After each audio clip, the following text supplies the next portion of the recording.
சீரியல்களின் full எபிசோடுகளை Sun டிவியில் ஒளிபரப்பான உடனே எக்ஸ்க்ளூசிவாக சன் நெக்ஸ்டில் மட்டும் ஃப்ரீயா பாருங்கள். ஏண்டி பணம் கட்டுற எல்லாருக்குமே துளசி வீட்டை வாங்கி கொடுத்துருவாளா?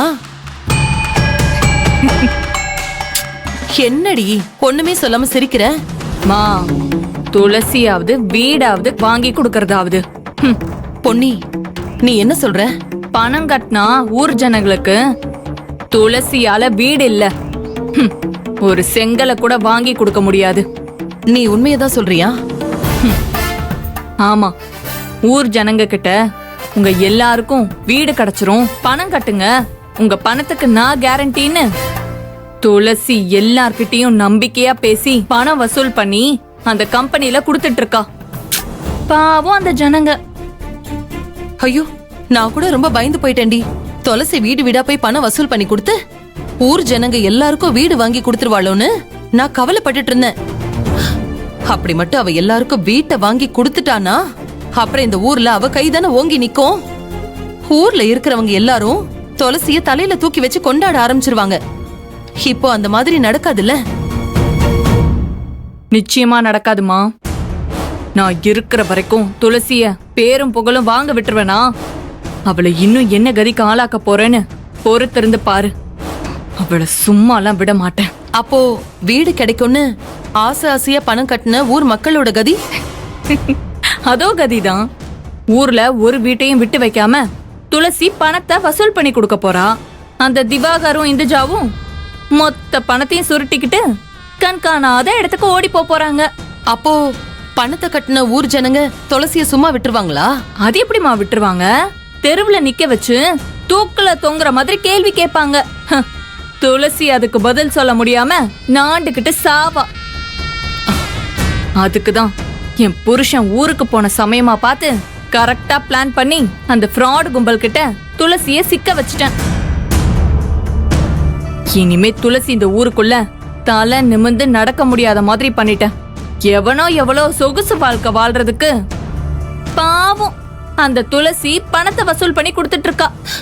எப்படியோ பொன்னி, அந்த துளசிய காலி பண்ணிட்டு அவ இருக்கிற பதவியில நீ வந்து உட்காரணும். அதுதான் உன்னோட அம்மாவா? என்னோட ஆசை, லட்சியம், வேண்டுதல் எல்லாமே கூடிய சீக்கிரத்துல உன் ஆசை வேண்டுதல் எல்லாம் நிறைவேறுமா? அதுக்கு தானே நான் இவ்வளவு தூரம் கஷ்டப்பட்டுட்டு இருக்கேன்.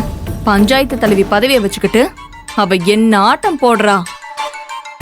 எல்லாத்துக்கும் சேர்த்து மொத்தமா வேட்டு வைக்க ஏற்பாடு பண்ணிட்டேன். அந்த கம்பெனிக்காரன் பணத்தை தூக்கிட்டு ஓடதான் போறான். ஊர்க்காரங்க துளசியை சுத்தி வளைக்க போறாங்க. அவளை ஒரு நிமிஷம் கூட நிம்மதியா இருக்க விடாம பணத்தை திரும்ப கேட்டு விரட்டுவாங்க.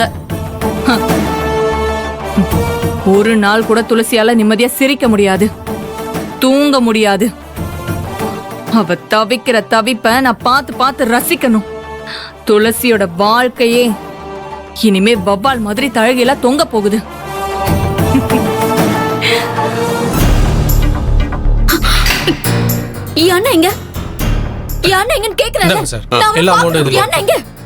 பதட்டப்படாத துளசி, கொஞ்ச நேரம் அமைதியா இரு.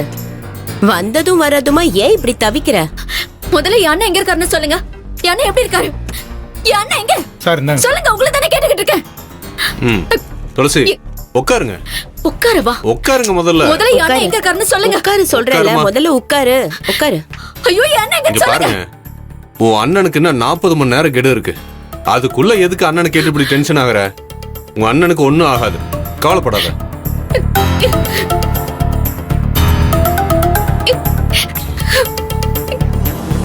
என்ன துளசி இது? லிஸ்ட்ல இருக்கிற பாதி பேர் தான் பணம் கட்டியிருக்காங்க, மீதி பேர் இன்னும் பணம் கட்டாம இருக்காங்க. வசூல் பண்ணாம என்ன பண்ணிட்டு இருக்கீங்க? பணம் கட்டுற நிறைய பேர் ஊர்ல இல்ல. மத்தவங்கள இன்னைக்கு சாயங்காலமா கட்டுறேன்னு சொல்லிருக்காங்க. அவங்க கிட்ட நான் வசூல் பண்ணி கொடுத்துறேன். தயவு செஞ்சு அண்ணனை விட்டுருங்க.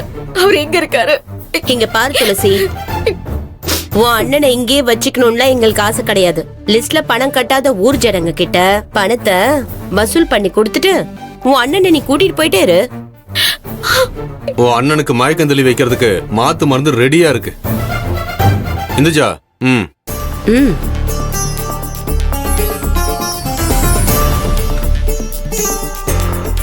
கொடு.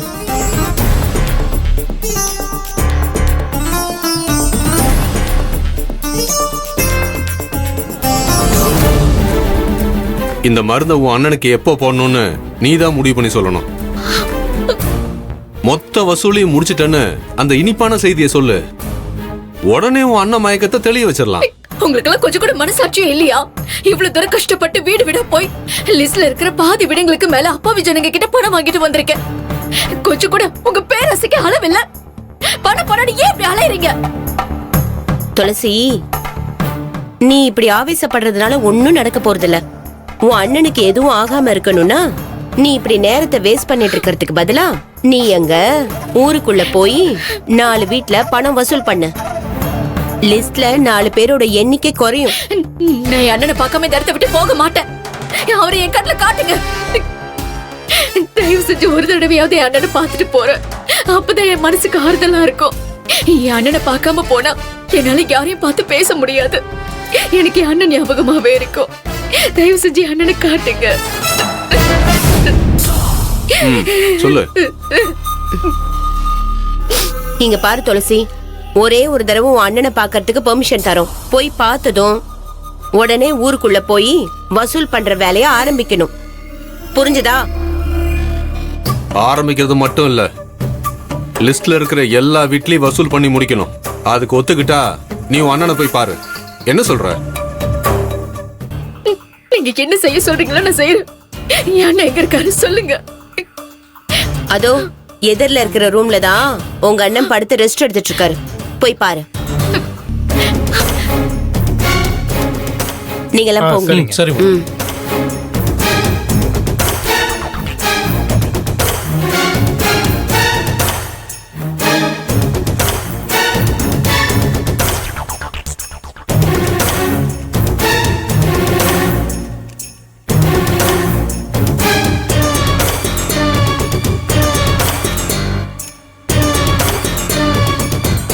இந்த பெட்டி உள்ள வை. எஸ்.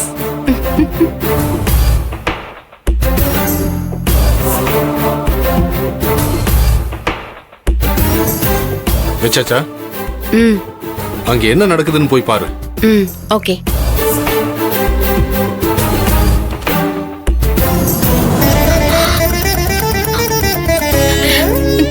அண்ணே அண்ணே அண்ணே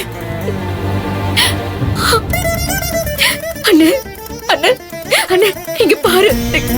ஐயோ, நான் உன்னை இந்த நிலைமையிலேயே பார்க்கணும். ஐயோ, என்னால தானே நீ இப்படி கிடக்குற. நீ ஜூஸ் வேண்டான்னு சொன்னப்பவே நான் ஜாக்கிரதையா இருந்திருக்கணும். இந்த கையால தானே உன்னை ஜூஸ் கொடுத்து குடிக்க வச்ச. நான் ஒரு வார்த்தை சொல்லிட்டேன், நீ என் பேச்ச தட்ட முடியாம தானே நீ இப்படி கிடக்குற.